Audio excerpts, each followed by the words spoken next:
We interrupt the regularly scheduled edition of the Rowdy.com Big Three to bring you Decision 2010 Tow Truck Gate. Denny Hamlin versus Clint Bowyer.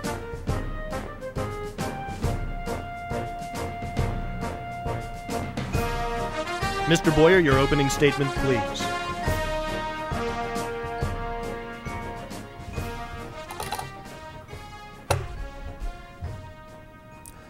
My fellow Americans, I stand before you today accused of a crime, a heinous NASCAR violation, cheating. Cheating. Look at me, my fellow Americans. Is this the face of a cheater?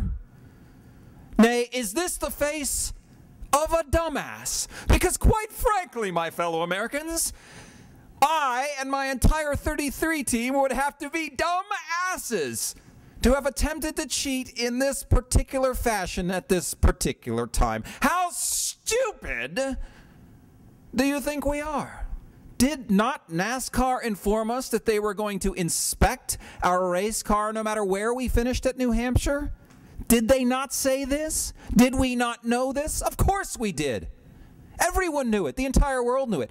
Yet you are suggesting that we were dumb enough to actually bring a cheater race car to the racetrack? Are you insane? In fact, my fellow Americans, we have a much better, more logical explanation for the facts that we've encountered today. Namely that my car, after we were celebrating our victory, was hit by a 2-ton Freightliner truck on the way to Victory Lane. Is that not a more obvious and more logical explanation for the fact that this thing was 60 thousandths out of the tolerance offered by NASCAR? Why are we taking the preposterous, illogical explanation and ignoring the logical, reasonable, likely explanation? It does not make sense. This is not the face of a cheater. This is not the face of a dumbass. Use your head. Mr. Hamlin, your rebuttal. You're the one that brought the car to the track that was too close. You get what you deserve. When you play the tolerance is too close, and you're going to blame this on a little ditty dump truck? This is the dump truck debate? I'm sorry. You got busted, buddy, with your cheater gear, whether a dump truck hits you or not. You play it too close, you get what you pay for. It is insanity, and you are a dumbass, and stupid is, as you just did. Busted. Mr. Bowyer.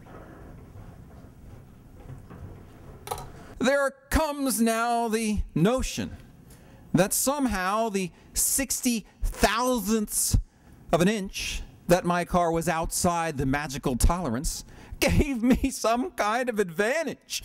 Another preposterous, ridiculous contention in this debate.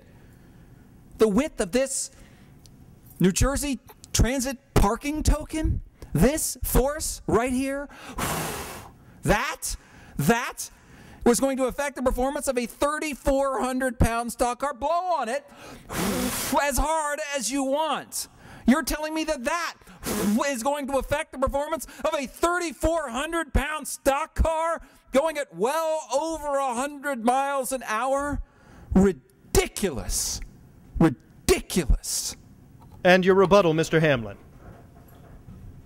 I will tell you right now, in a second. You hold a nickel in the air with no wind. Then you hold it with 10 miles an hour of wind, and you tell me if you don't feel the difference. Every little bit of downforce helps, mister. I feel it all over my body. Ray Evernham taught me how to feel the aerodynamics on my body. I know that, you know that, and everyone in this garage knows that that is cheating and that you got an additional quarter's worth of downforce, and that's why you won the race. Mr. Bowyer, if you will.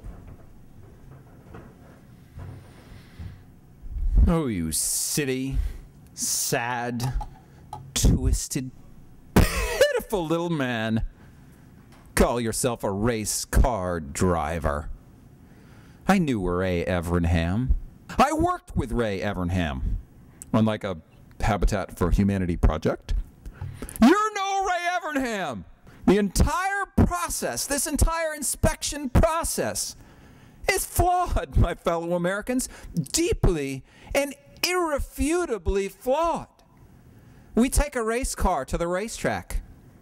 We inspect it before the race. We race it. We inspect it after the race. It passes each and every one of these inspections.